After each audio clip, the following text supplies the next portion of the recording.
Hello and welcome to the Spiraling Higher podcast, hosted by me, Sam, mindset and manifestation coach. And me, Gina, your biz and mindset coach. We're here to support you on your spiritual journey by bringing you intimate and raw conversations about healing, manifestation, consciousness, and spirituality. We hope this podcast makes you feel less alone as you become aware of your patterns and limiting beliefs to uplevel your life, manifest like a boss, and together, spiral higher.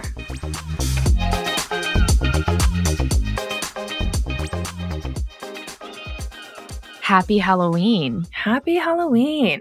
Happy Halloween. Actually hate Halloween. I don't. I really do. I don't like being scared. I don't like scary movies. I only like Halloween now because of Emmeline, because she likes going. But even her, she doesn't want to go into any scary houses or the ones that have really creepy decorations. So yeah, until I had her, I'm not a Halloween person. That's so funny.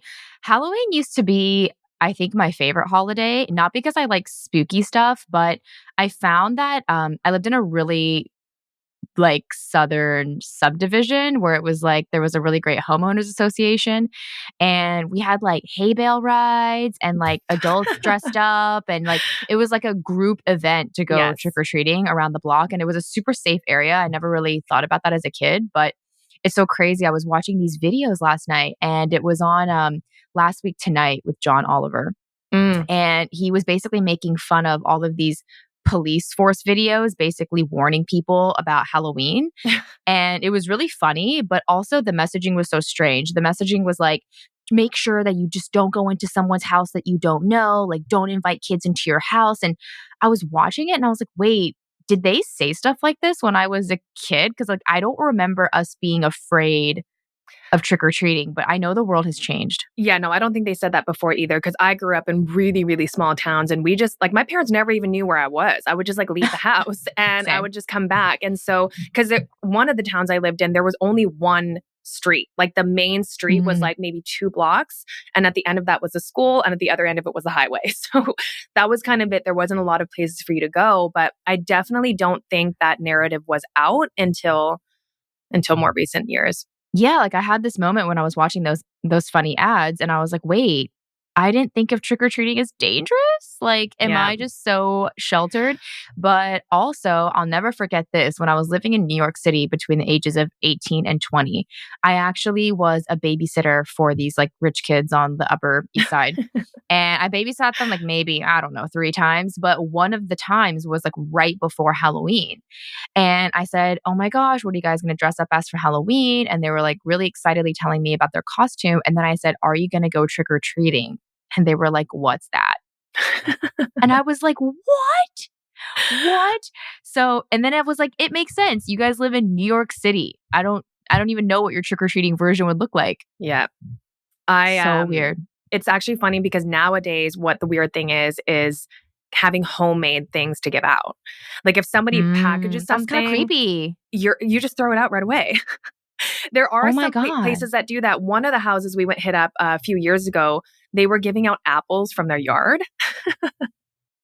No. And I was like, no. Yeah, we're not going to have this one. And some of them would package cookies, or I think one of them gave us, the fruit leathers. They're kind of dried fruit things. They gave us some of that. Yeah, we threw all of that out. Oh my God, that's actually so funny. That's so creepy. But also just looking beyond this from an expanded sociological perspective, it is so weird that we get kids to buy into this idea of wanting to desire candy. It's it's very corporate, capitalist, profit driven. It's kind of creepy. Why are we doing that? Why are we handing out really sugary stuff that's bad for children's brains? I know. I think for kids though, I guess at Emmeline's age now, it is kind of about the candy, but it's more about the friends. It's more about the experience of going out there and staying up late and seeing all the costumes. It reminds me of movies. I remember watching Shrek with Emmeline, and there's so many inappropriate jokes in there. But as a kid, when you're watching it, you're totally not picking up on that. And so it reminds me of that, where I think we as adults were yeah, they're just promoting candy and sugar. But I think to the kids, they feel more, connected to, at least my kid, more connected to the experience. And she Of up course, until you don't. But that's the thing. It's insidious when you're a kid. You don't know that you're being programmed to Totally. like desire that, right? But Yeah. for me, it was about the candy. I don't know what you're talking about. Like I would go home and we were like trading stuff. It was like, okay, like you want the Kit Kat? Well, here I go. I've got the good bar. It was like that was later for me. That was more like in, I would say, like grade 5 and up for me, I think is when that more started. Emmeline's definitely into the trading candy, I think now because she's in grade 3. But up until she was, I think 3 years old, she didn't even know what the candy was. We would go trick-or-treating and she thought like the containers were like rattles and like instruments. She would just get all the candy, come home, and then we would just take the candy and she completely forgot about it. So even lollipops, she thought they were like wands. So I was like, it's a magic wand. And then eventually she knew what it was and now she loves it. So that's so funny. I was legitimately obsessed with the candy and I was like a little druggie, like going to get my supplies like from people's doorsteps. Like I felt like I needed to collect the most amount. And it was almost like a competition, like who could get the best stuff. Yeah, for because sure. Yeah. There's some houses where you walk away and you're like, oh, that was really crappy. Well, some like I give didn't want away that. like the full size bars. Which is really exciting. That's exciting. We went into this really, really rich neighborhood and they were giving out like goodie bags with full-size chocolate bars, full-size chips. They were giving out Play-Doh, like all of this other stuff in there. I was like, wow, we need to come back here. But you're right. Obviously, it is a very insidious thing that we are programming them to crave this sugar. What's interesting though in her classroom is they don't actually let you bring it to school. Oh, really? You can't bring candy? I mean, some classrooms do. They'll say one item a day, but her classroom this year said none at all, which is kind of disappointing, but also kind of good. So is there, like, I'm thinking about when I grew up in school, there was vending machines everywhere. Do they no, not there's have? none. Not that's more in high school here. They don't do that in elementary school. Wow, that's so weird. You had them in elementary school? Yeah, I just feel like, well, the elementary school was in the same building as the middle and high school. Oh, interesting. So yeah, they're just everywhere. No. Yeah, but also I have been having this sort of like sociological, anthropological exploration since coming back to the States. So obviously I leave this week, but my husband, who's Canadian, is here with me. And I mean, even me, I haven't been living here for so many years. I've been in Canada for 8 years or maybe even 9 years. So coming down here back to my hometown with him, it's so funny because he can't help but notice just how commercialized everything is. Like if we drive literally 3 minutes away from this apartment complex, there is like Taco Bell, KFC, Arby's, McDonald's, Sonic, Starbucks, and like a Jack in the Box all on the same block, like all across from each other. And he's like, I would never see that where we live in Canada. At least in Vancouver, there's actually not a lot of fast food. Like you kind of have to go out of your way to find it. And it's sprinkled throughout. It's sprinkled, yeah. Like it's not just going to be like a whole like haven of fast food joints. Yeah. But we keep driving around, and then the other day he noticed, whoa, like what's that? And I was like, I don't know. I've never even noticed that building. And it was a cigarette drive-through. What? Like literally the sign on the side was cigarette outlet, low prices. And then there was a car literally in the drive-through, kind of like you would at like a bank or something, or even a drive-through at a restaurant. And someone was literally handing him like a little paper bag with assuming cigarettes inside. I've never heard of that. No, even me, I'd never heard of that because he's like, that's so weird that you grew up with businesses and establishments like that. And I was like, oh no, I never even noticed that, but it's actually always been there. And then he was talking to me about how when he took the car the other day to go get lunch, he's listening to the radio because he doesn't have like Bluetooth hooked up to the car. And the radio has so many like ads he would like never suspect to hear in Canada, like pro-lifer ads, and then ads about like senior homes. I don't know. It was just interesting. He was saying to me, wow, like people are really getting programmed with different information down here than we are. Yeah. It's so strange. I mean, you just think about even just around the world, right? Just all the different places you go to. It's so different. The context is so different.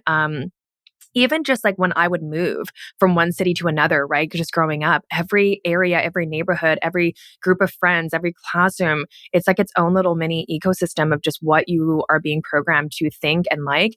Like even in high school growing up, going from one school to the other, like what the kids were into. It's like, was it a backpack? Yeah. Was it a certain type of jeans? Was it a brand? And they're all different based on where I would live. And so I would just have to basically erase who I was before and embody who I needed to be in that new school to fit in and to feel like I was one of them. It's so crazy. There are like these two different ideas bopping around in my head. I mean, one of them is how I watched this TikTok video last night, and it was basically all of the Gen Z versions of millennial like obsession. So, for example, millennials loved the pineapple, and the Gen Z equivalent to that is the mushroom, or how we loved a certain like chevron pattern. It was kind of like, Yeah. like that was a thing, right? Yeah. But they loved the checkered pattern. And it's so funny because I feel that Gen Z thinks they're so unique. They're like, oh, we're so cool. And like, we love all of these like retro things. And it's like, we're literally going to make fun of you liking those retro things in 10 years. Yeah, no kidding. I mean, it's so weird to think. I mean, it actually cycles back too, right? Because like looking at Emmeline, they're all 90s, like all of her outfits. I know. It's actually the choker that she was wearing. The choker, the flares. I was obsessed with flares, and I had these. I never stopped. I stopped for a long time, but I loved like flare overalls. I had these overalls with flare bottoms, and I just remember growing up and all of our parents, like not my parents, but like my friends' parents would say, I had bell bottoms and I had those kind of jeans. And I remember feeling like they were just so old. And now that's me. That's literally you. That's literally me. I'm the mom that's like, I used to wear that back in the day. I try to refrain so I don't feel too old, but that's okay. Age is nothing.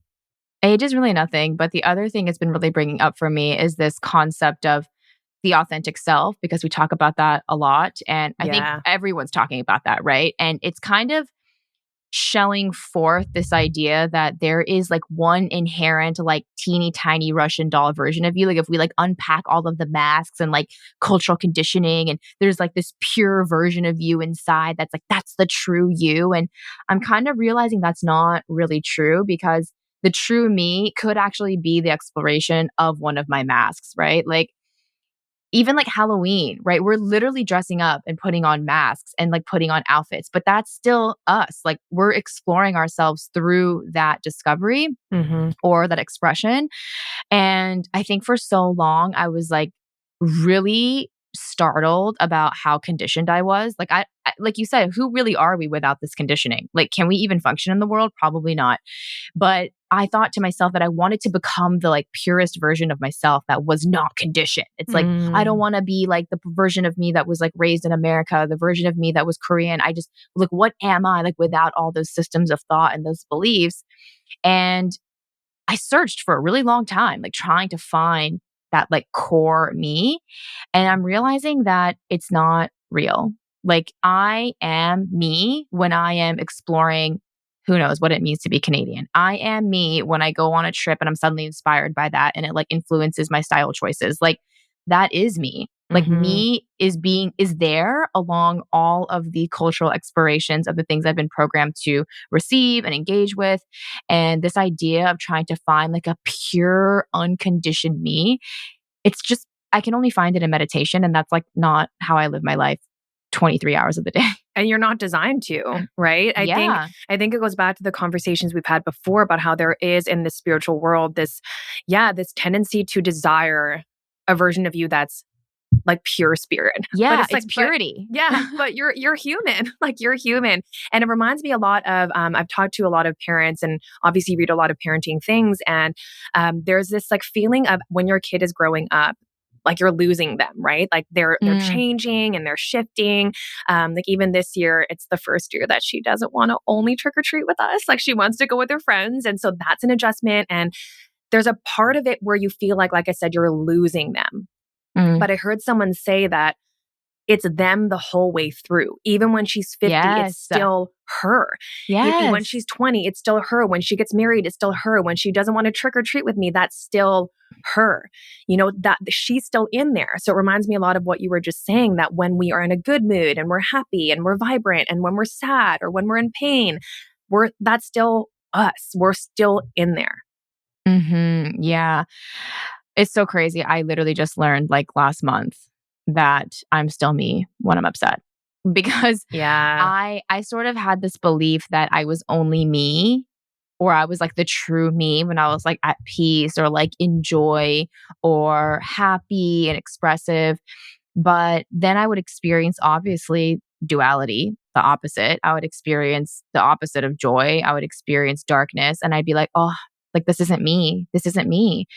And I was realizing through that language how much I was rejecting myself and like a lot of parts of my life experience. Like life is both. Life is dancing between the light and the dark. And anytime I would experience darkness, I'm just like, oh, that's not me. That's not me. And then I would also isolate myself because I was like, I don't want people to think that this is me, like, because I don't like this version of me.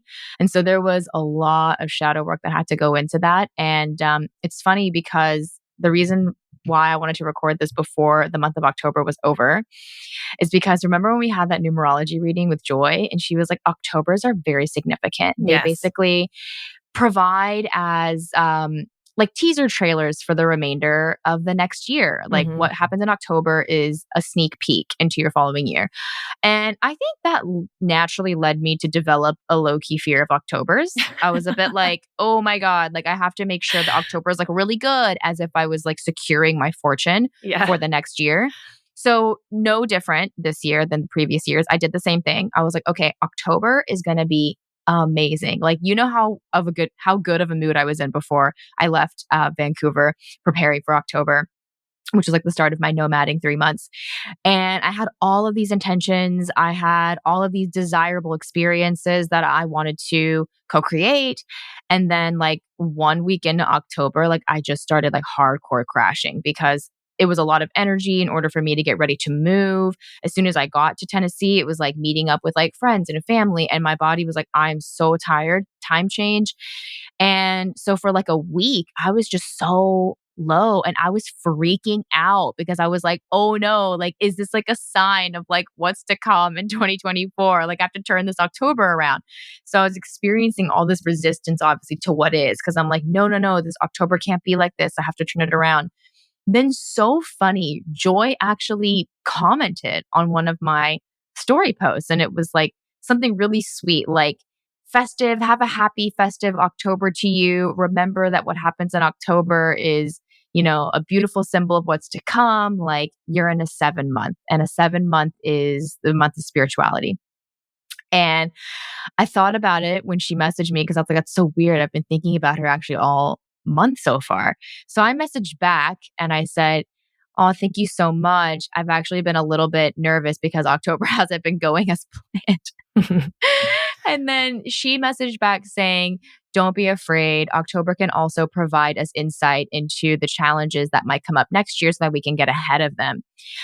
And that reframe just changed everything for me. I mean, we literally are living in worlds that are created by our thoughts, so we can change them with a new thought. And suddenly what I was fearing so desperately, I began to embrace. And then October became the month that I really was there for myself when I didn't feel good. And I had to reverse also the narrative that I wasn't myself as I was going through it. Yeah. And I started treating myself like, no, this is still you. Because I started to imagine like if you had come up to me and you were in a really bad mood and I was like, this isn't you. Like, who are you?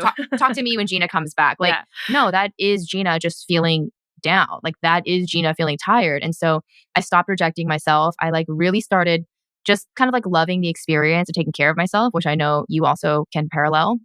But suddenly at the end of October, because this is the last day of October, I can see that I had the exact month I was supposed to have. And if that was a teaser into my next year, I have made peace with that. I'm like, okay, maybe next year will be about noticing when I am feeling a moment of darkness and to include that as part of my life experience rather than to exclude that. And I also found that in doing this, my life felt so much more, it felt more alive, right? Like I felt like it was okay to participate with the darkness, which kind of reminds me of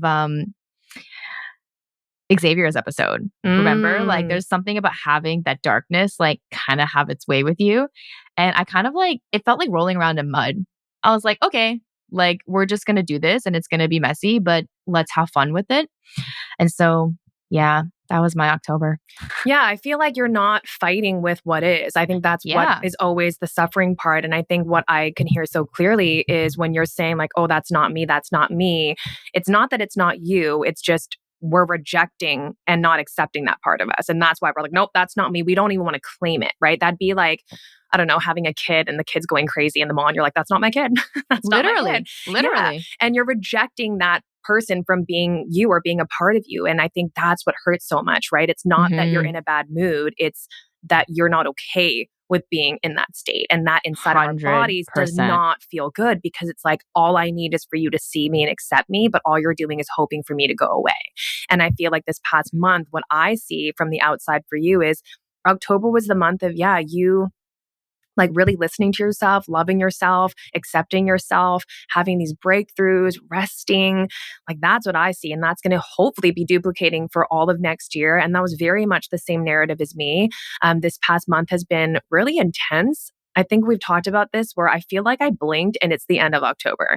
Because every week was quite heavy, dealing with doing the ashes for my mother-in-law. And then actually for the past 7 days, I've had a migraine. I had like a 6-day long migraine and I was just completely out of commission, just resting all day, every day.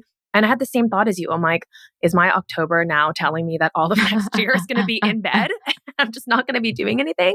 But no, like you, I'm looking at it. It's like, no, it was the month of me realizing how to take my care of myself in a deeper, better way.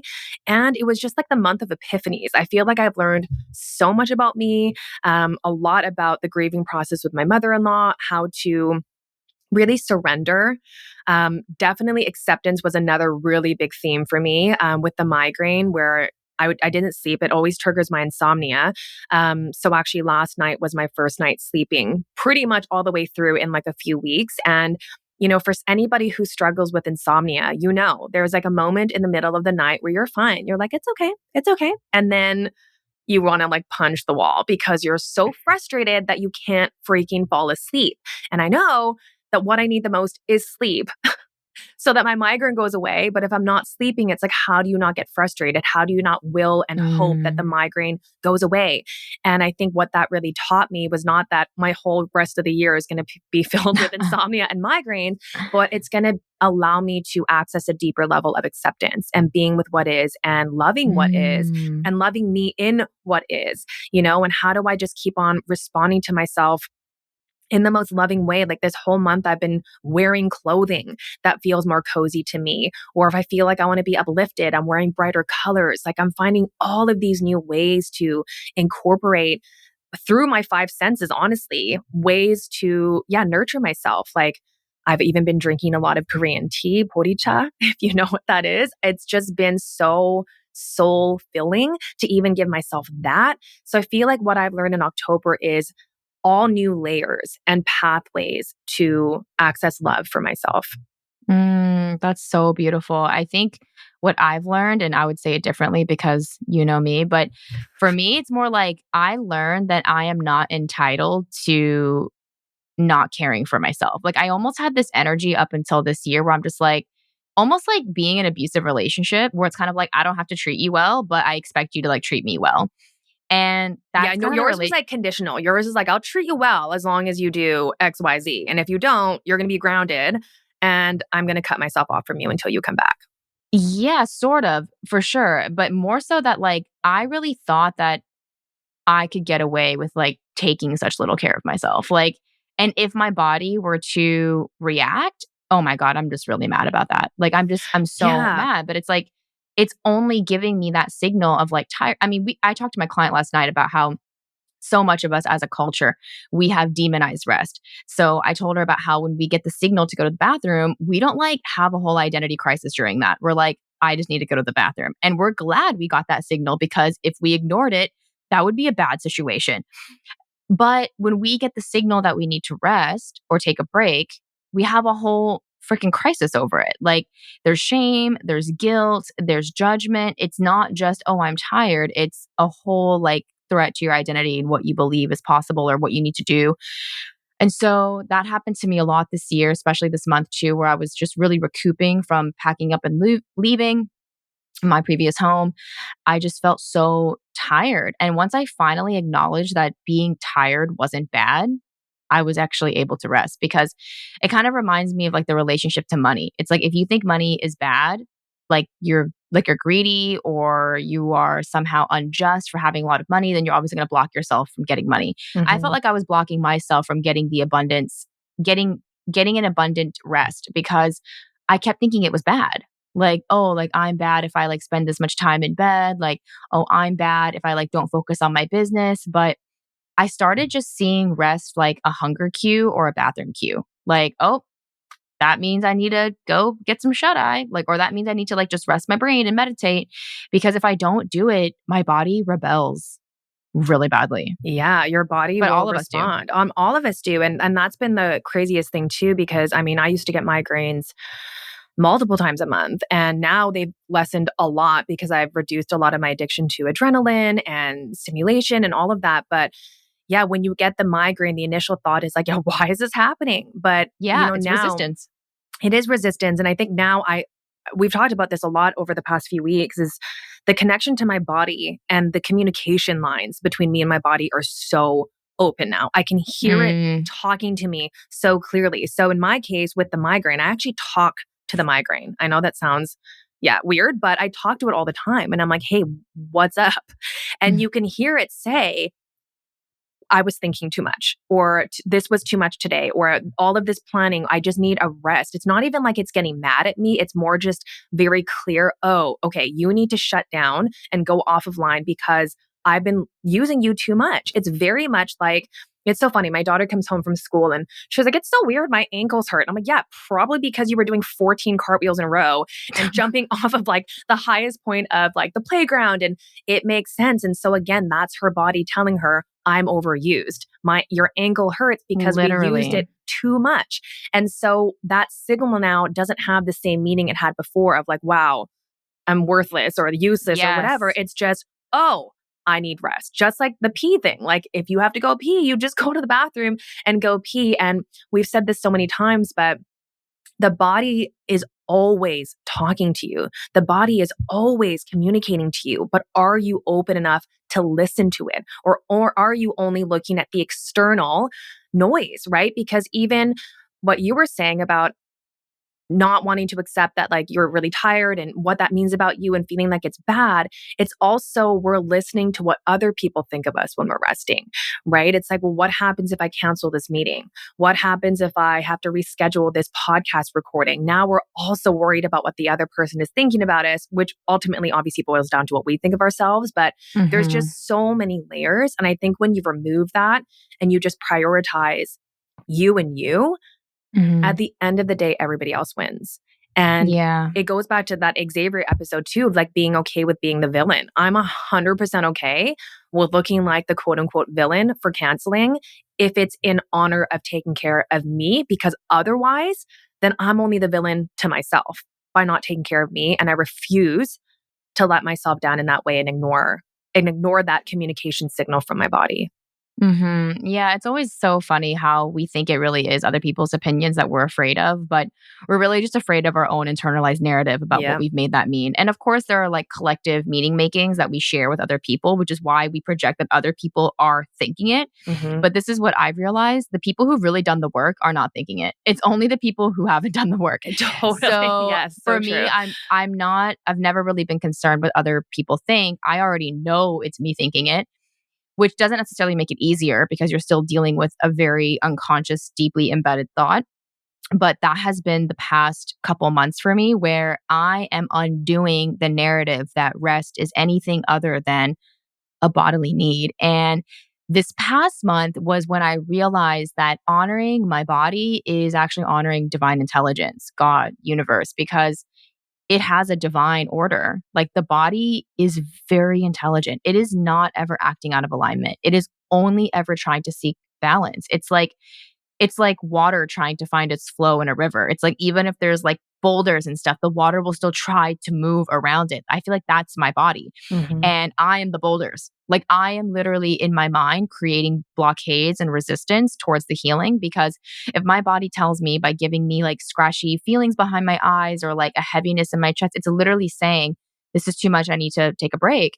But if I think that that's bad and that that's going to get in the way of like us doing what we need to do, then I am not honoring literally divine intelligence. And I know that I said that numerous times now, but I've realized that the way that my body moves through life and takes care of me without me doing anything. Like my heart is beating, my blood is flowing, my cells are overturning. Like everything is happening without my intervention. Why would needing to take rest be any different?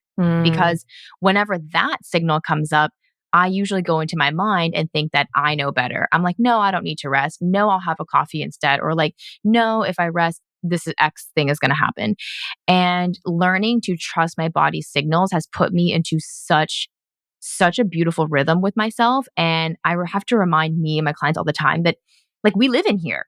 We live in this body. Like life is only going to feel as good as our relationship to this body. Even if we had every single manifestation in the world, we had the glowing business, we had an amazing relationship, we had money flowing into the bank. If this body does not feel good, none of that feels good. Yeah, none of that even matters. And none of it matters.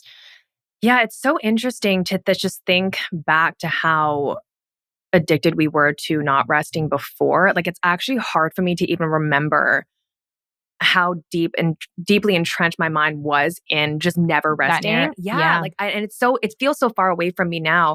But we still kind of fall into it sometimes, right? Because I think mine is not necessarily that I care what people think, but it's what I said to you before. Like if I have to cancel a podcast recording because I'm not feeling well, it's like, it's not that I think you think something bad about me because you're literally telling me like, let's take a break. But it's like, I feel bad for like the loss of the experience that you're not having anymore, which is like so funny because again, that would be... But we just reschedule. Well, that's the thing. We just reschedule and we just do it later. Like there really is no loss. And that's all It's a scarcity mindset. It's totally scarcity. And it is going back to our suffering episode. It's me trying to carry like your suffering and making that my responsibility. But you can handle that on your own. You can handle whatever disappointment you have about not recording on your own. That's not for me to carry or handle.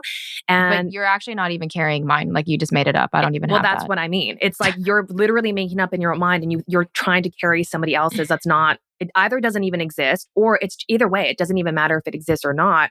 It's not for you to carry. And yeah, it's so wild. I mean, I think one of the best things that I've learned recently, over the past couple of years, just somatically working with my clients is the body is the unconscious mind, right? The body is what actually knows things before your mind does. And your body never lies. Your mind lies to you all the time, like all the time. Your body cannot lie. Your body can't fake a migraine. Your body can't fake fatigue, right? When there is that sort of physiological sensation of needing to rest, wanting to lay down, your legs hurt, your head hurts, whatever that is, there's a message in there. It's not made up. It's the truth.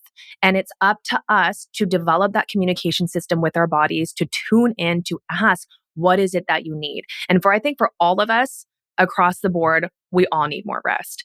We all need more rest. We all need more nourishment. I mean, you just think about like a phone. We've talked about this too, or like a laptop. I opened my laptop and it was dead this morning. So I had to plug it in right away. I'm not mad at my computer for having to charge it. I understand that that is what's going to help it to work optimally.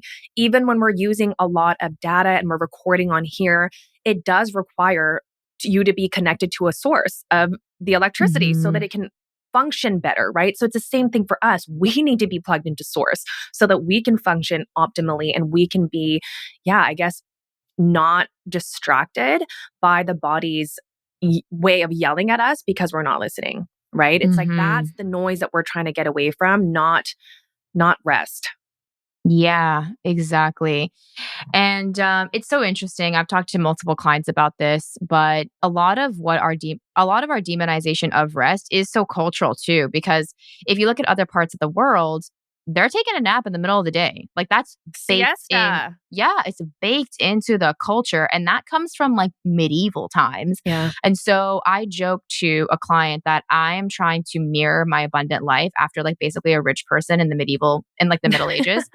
Because a rich person in the medieval ages, like even if they were like a successful entrepreneur, like they worked like 4 hours, literally. Like they opened their shoe cobbler store for like 4 hours and then like drank wine and like had a big feast. Like that was literally normal life. Obviously, they had slaves and all that kind of stuff. And I'm not trying to get into a conversation about that, but I'm just saying that there was a more naturally aligned mm, rhythm to work. I feel that they mirrored more like animals because if you look at animals, they're literally resting all the time. All the time. I feel like I mean, they rest when they need to.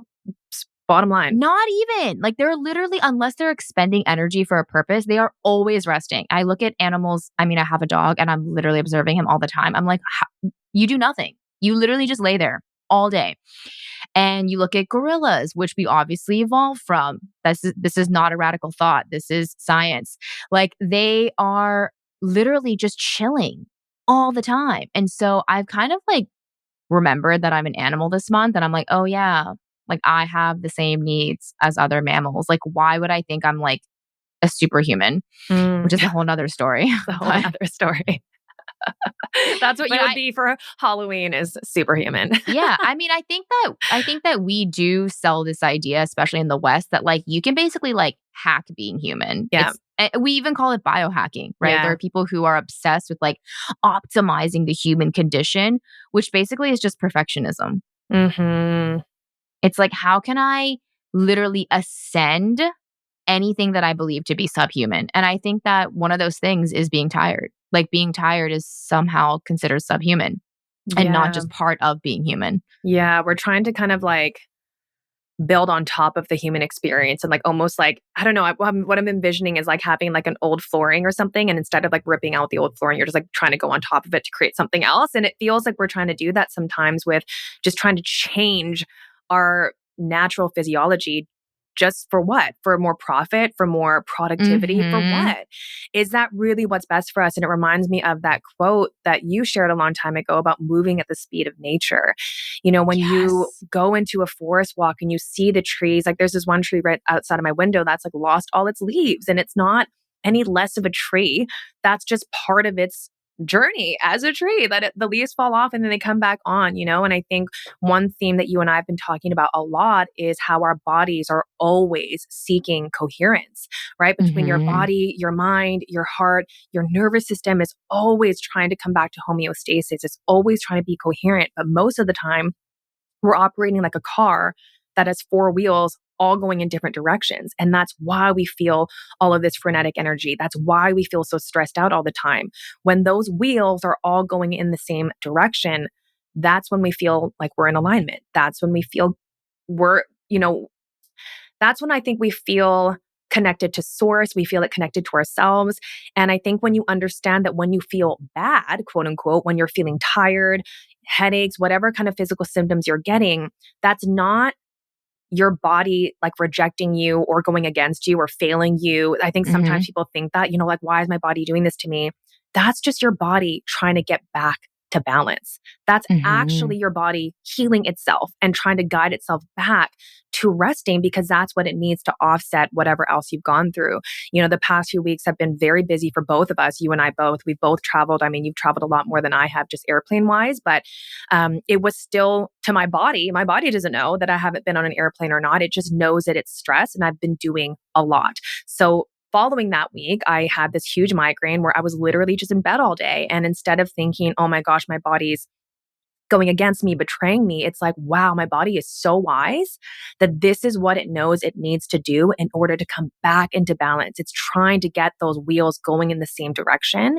And the more that I try to push my vehicle, my body to just keep going anyway, the more that the wheels continue to get out of whack, right? So just allowing that time for the wheels to all come back into coherence, spending the time to rest, not rushing it either, right? Because that's another layer of it, trying to hope and wish and push away the migraine just creates even more resistance. So again, it just goes back to that acceptance piece that if your pendulum is swinging from being in a very high active state and now it's kind of going back into a rest state, trusting that, wow, my body is so wise that it's doing it for me.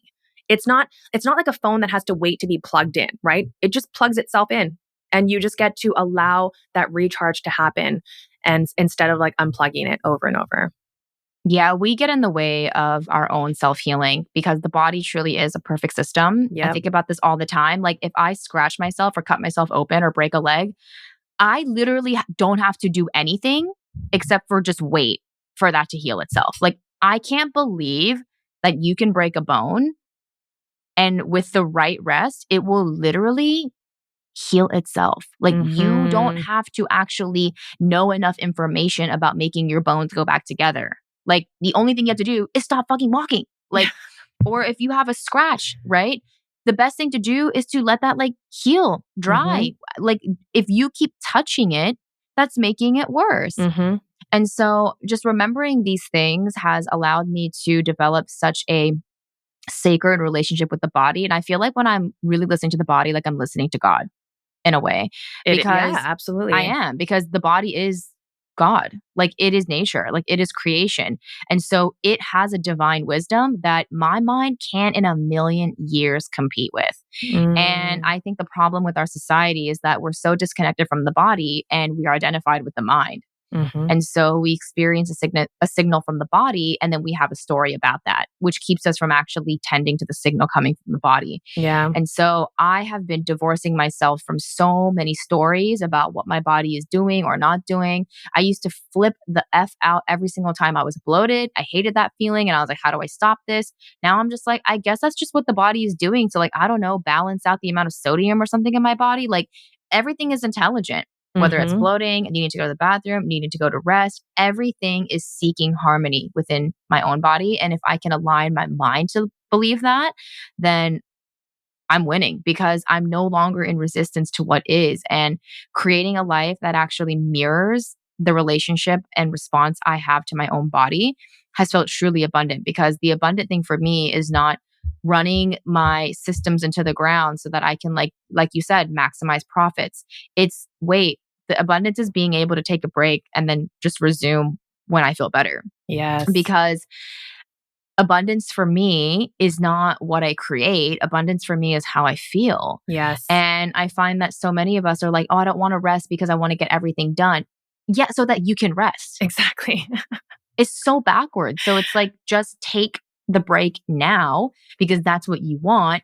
And then you can actually pursue all of those things without scarcity because you got the rest. Because I find that people do this thing where they're like, I need to do all of these things quickly, quickly, quickly so that I can relax afterwards, so that I have time to relax. Yeah. But it's like, you could just relax now and then you won't feel the rush and the anxiety during those tasks. You can Yeah. actually probably do them a lot faster, a lot more efficiently.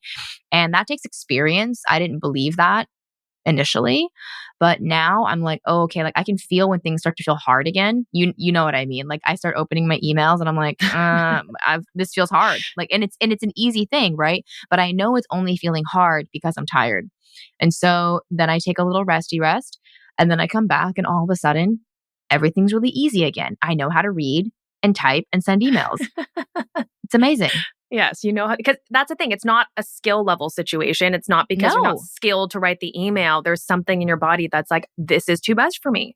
It's not it's too because you can't much. do it. It's just too much. And that's the thing. I think, we spend so much time budgeting our money and timing like our schedule and planning all of these things, but we are not budgeting our energy. And that is I our know.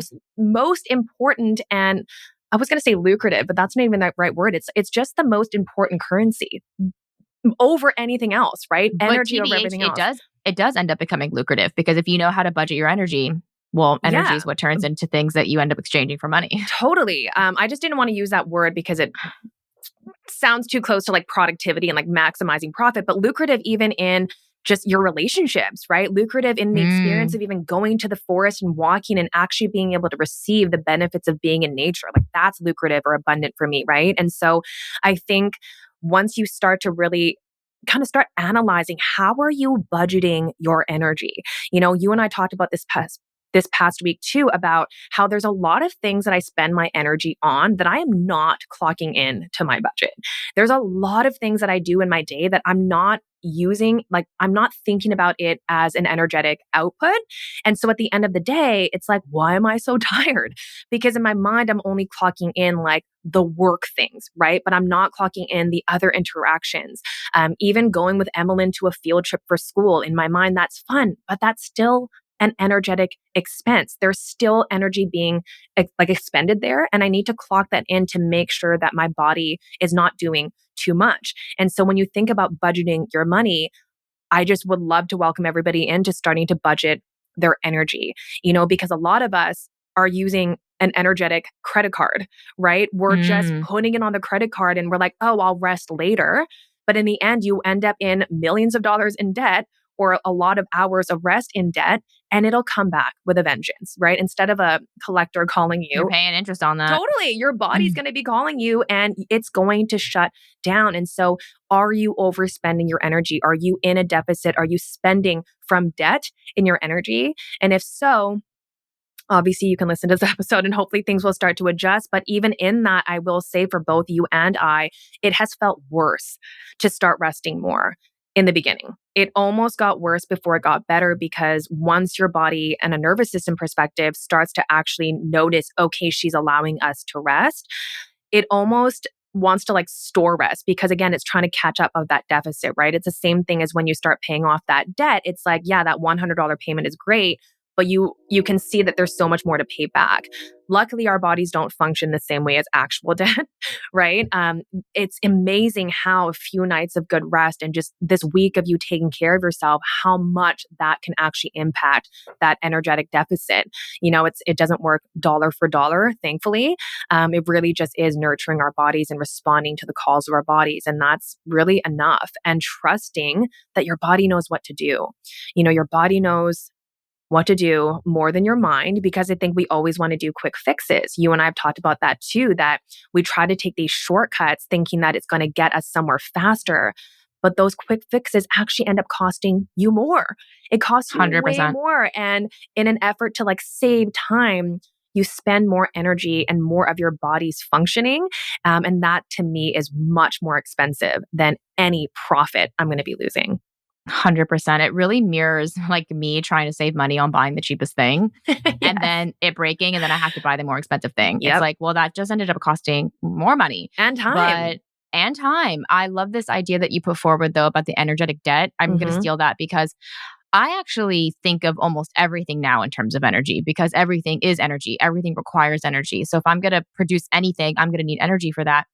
And being in an energetic debt position is the worst position you can be in, because you don't have the valuable currency you need to be able to take any action in your life. And so I've started just prioritizing, like paying off my energetic credit card so that I can actually do the things that matter to me. Because if I'm in energetic debt, I feel so weighed down. I mean, consider financial debt.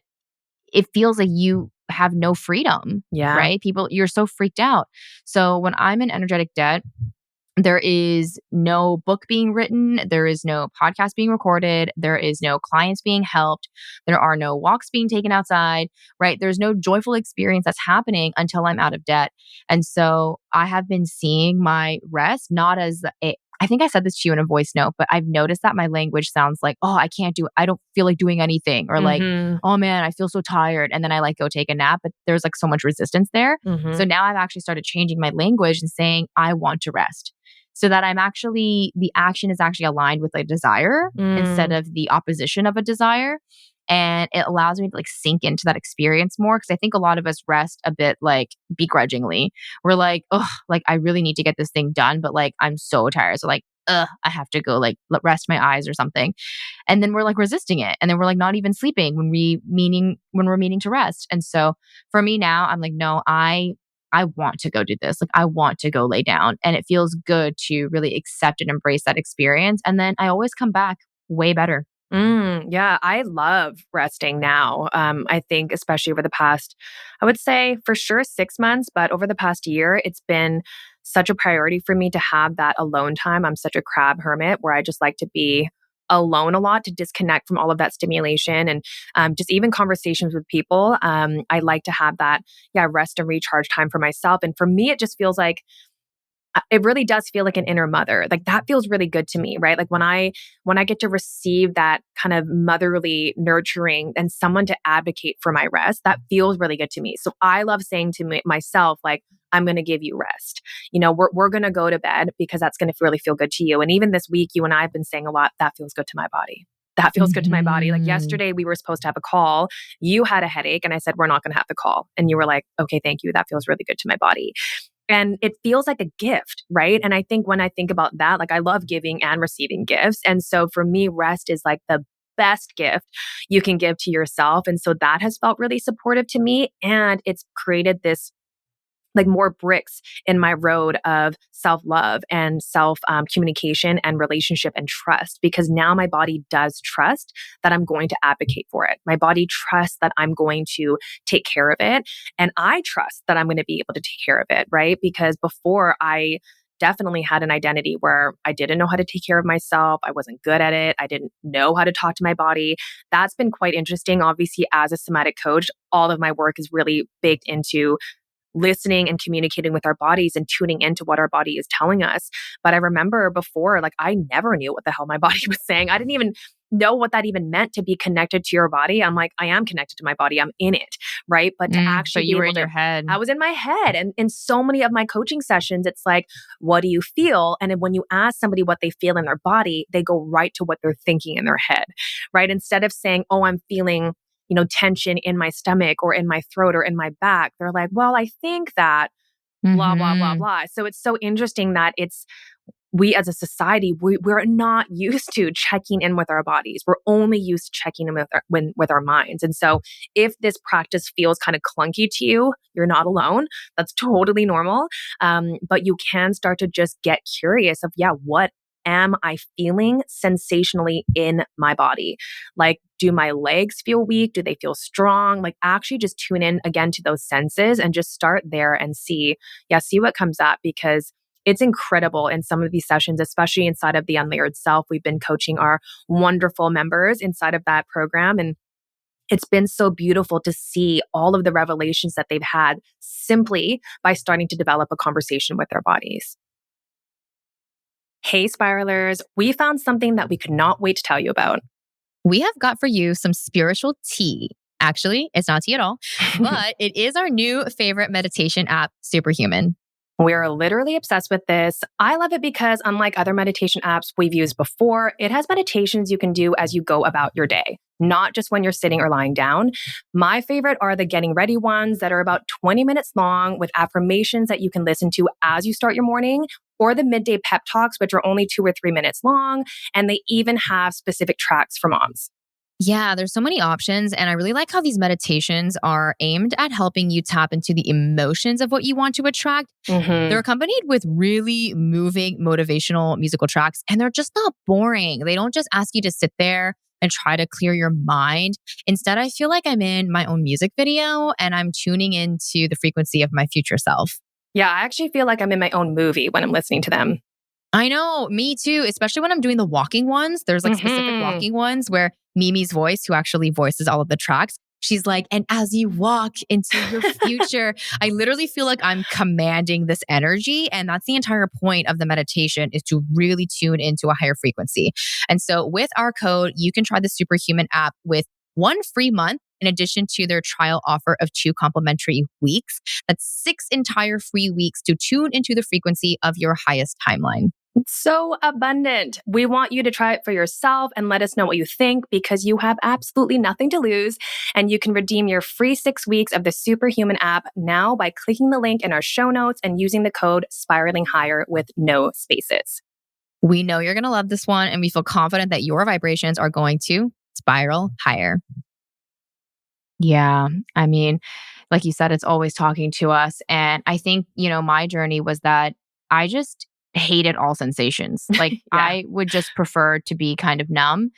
But then that feeling started to become really unbearable too. Yeah. So I definitely deal with like dissociative tendencies. Like if something feels like too much, it's not a conscious choice, but my body's like, we're out of here. And like, I just leave and occupy my mind, and I can talk and talk and talk circles around anyone, but I'm not making contact with the sensations. And so it has been wildly, it has been a wildly courageous journey for me to like inhabit my own body, because I do sometimes feel really uncomfortable. And I'm like, wow, this is why I used to leave. And sometimes I still do, and I don't really have control over it. So what I'm working on right now is just like widening like my tolerance for something that feels really uncomfortable, but also understanding, like weaving that with the understanding that the uncomfortable thing is only happening because I have a need that's not being met. And so learning to meet the need rather than like trying to understand like what this means about me that I'm feeling this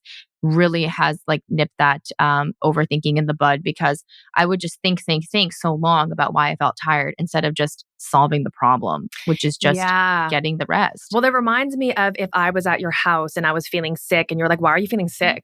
What's wrong with you? Why are you sick? Why is that happening? Why is that would be so annoying. That would be so frustrating for the person who's sick and literally just wants to rest. If someone's incessantly asking you why this is happening, but that's often what we're doing to ourselves. And to your point about the window of tolerance, I mean, I will also add that for some people, it is necessary to numb, because again, that's your body's way of being in balance, right? Because whatever is happening is too much for you, the way that you're processing it or the way that you're experiencing it. And so in a lot of ways, that too is the intelligence of the body balancing for you so it is tolerable.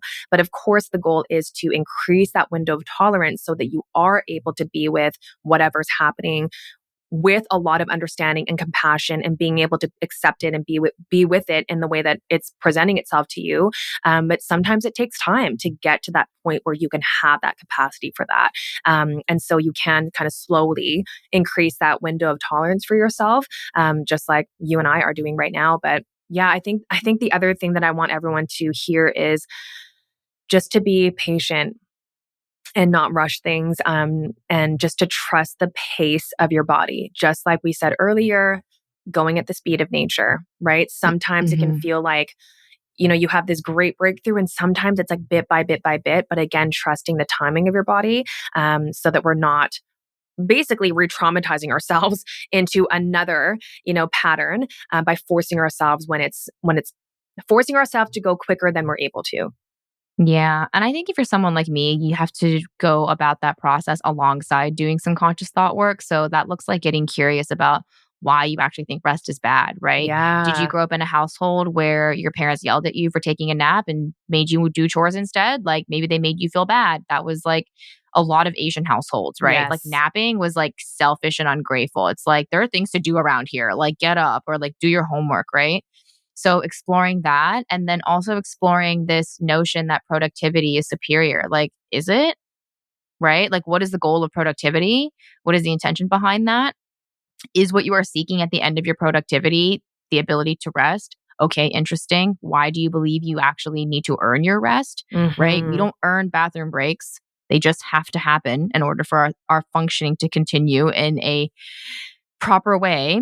And so, yeah, I would just do a lot of curious thought work around this. It just looks like getting curious, asking those questions and wondering Yeah. why. And Why do I asking, do like, this? who wants me to be productive? So for me, I actually never had that pressure of working really hard just so I could rest. Rest was just not even on the radar for me at all. Like that was not a goal. It was for me to be super productive and make a ton of money and to be successful, double my income, blah, blah, blah. I mean, that was just me chasing worth and value, right? So when I got really curious behind who wants me to do this, it became very clear that it was just a part of me that felt like I wasn't enough. And so when I got to unpack that and obviously do a lot of healing work around I'm already enough, I love you regardless of how much you produce or don't produce, when I've been able to develop that deep self-love, now resting or not resting, whatever I do or I don't do, it doesn't really have an impact on my worth and my value. And so from that place, you're able to make decisions so much more clearly. Like I've talked to you about this recently a lot too, that my North Star, my decision-making tool is my nervous system. That's how I make my decisions on how many clients I take, how often I travel, when I take my breaks, when I rest, when I eat my lunch. All of that stuff revolves around me tuning literally the vehicle, right? How can I take care of my body and my nervous system in the best way so that I'm in my window of tolerance? And that has been my North Star. And it's really been serving me quite well. I would even take it a step further and say that you can actually exit the paradigm of worth and value altogether. Like instead of like trying to even figure out like what that is and how to get that, it's like just leave needing to get that. That's actually what my book's all about because I find that trying to get worth is a losing game because Of course. what are you really trying to get, right? I had this realization not that long ago where I was like, oh, worthy is just giving me permission to be in the present moment. That's really weird. Like, because I kept trying to figure out like what is that? Like what is that emotion? Like why am I trying to become worthy? Like what does that grant me? And it really was just this permission to be left alone by my own thoughts. Interesting. Mine is definitely more, I think I was not opening the door and window for me to receive love for myself. So for me, it was more about, yes, of course, you don't have to chase self-worth. And that was the discovery is, oh, I don't need to chase it because it's already here. But that first layer was then met with, but I don't have any, like, I don't love myself. I couldn't access that feeling. There was still a block there and I had to unpack that. So once I was able to really open up those floodgates and really let that in, and I had to uncover what part of me is blocking that. And for me, there was a level of unsafety that came with receiving love. Safety in our bodies really equals familiarity. If something doesn't feel familiar, it's not going to feel safe to your body, even something like receiving love, right? So growing up in or my being household, in the present moment. exactly, right? We're so used to living in the future or in the past. It doesn't feel right to be in the present moment because that's not familiar. And so once I got to unpack that, it was like, oh, okay, so I just get to introduce me to receiving love so that it becomes more familiar, right? Now receiving love from myself, saying positive things about myself, even when you say positive things to me, that actually feels more comfortable than it did a few months ago simply because I've exposed myself to it. So a lot of it is like also exposure therapy, even just for like the self-love thing and the rest, right? We have to create that level of safety and familiarity now, step by step, bit by bit. And that's been my journey. Yeah, like not seeing the rest as dangerous anymore. Because I think a lot of us saw it as the threat to Yes. our productivity, which is the key to our self worth, right? Yeah. But once you untangle all of these knots, you're like, oh, those were never related. No. And And thank rest is God. actually, Like, what a relief. yeah. Yeah.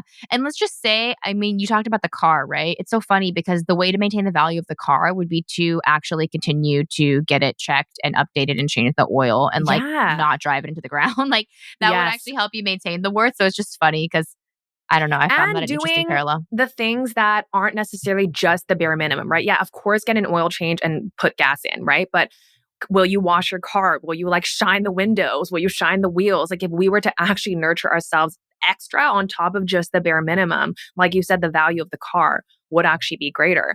When you're buying a used vehicle, when you meet an owner who's like, oh, like I used to wash it like every day and I used to do this and that, there's just a level of trust that you have that the car is going to be in better condition. But yeah, what if we did that for ourselves instead of waiting until we're breaking down and having like a complete shutdown to rest? Like, what if you did that before you needed it?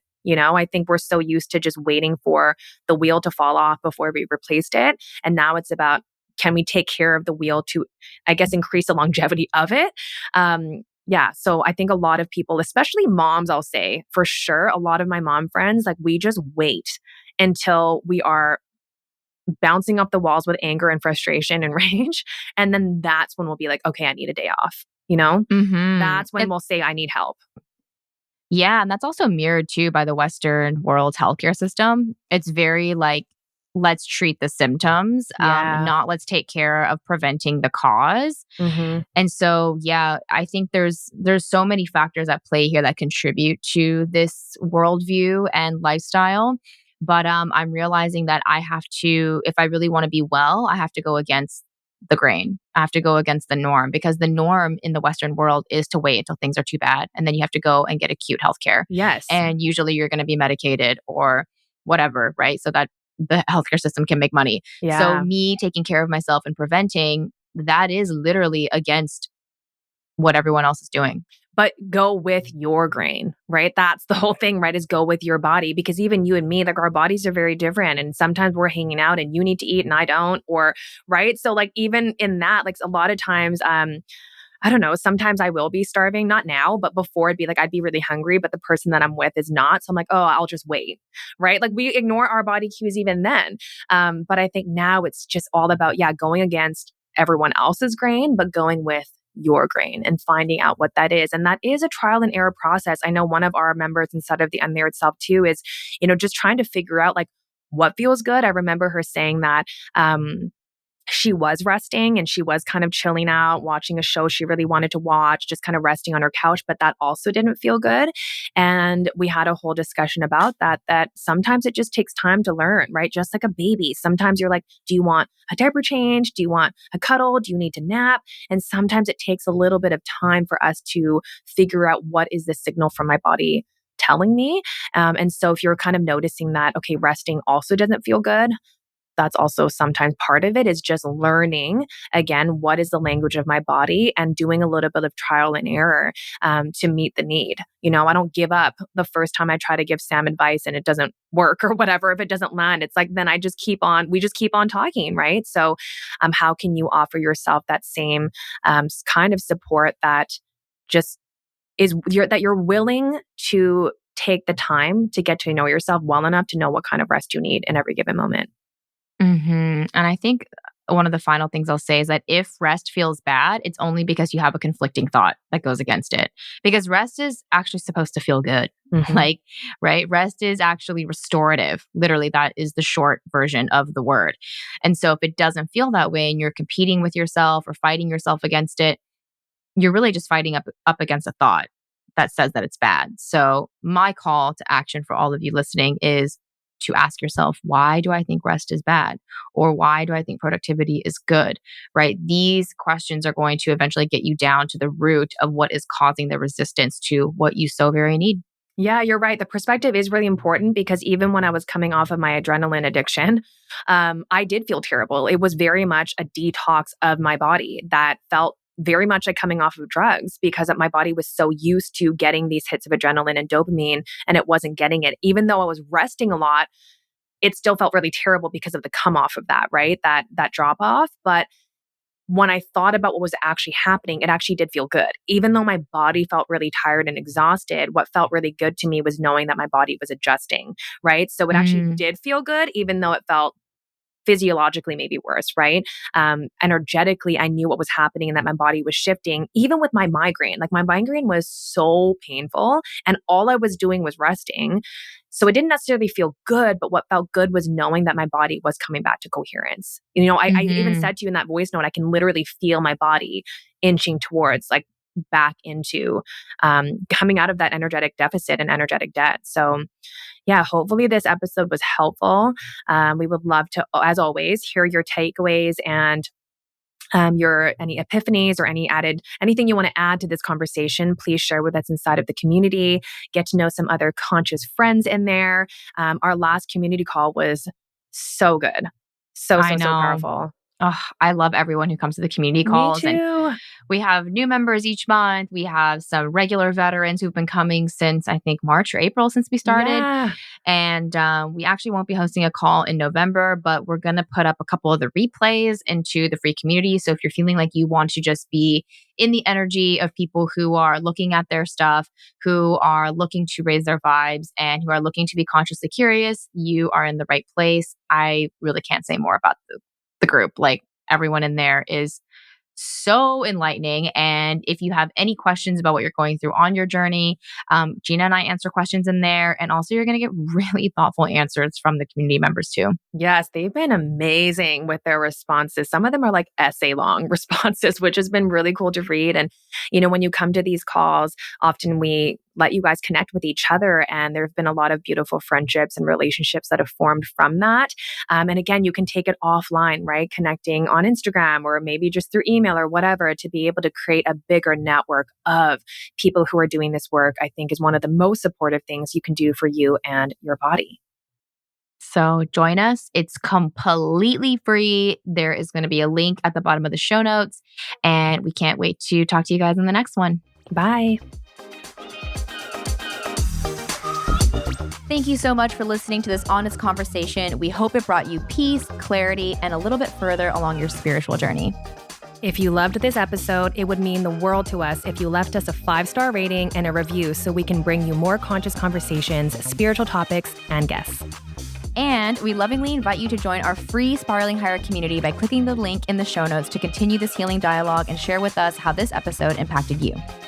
Come on in, introduce yourself, and meet your conscious besties in a safe space for healing conversations between us and other like-minded people on their healing journey. Here's to Spiraling Higher.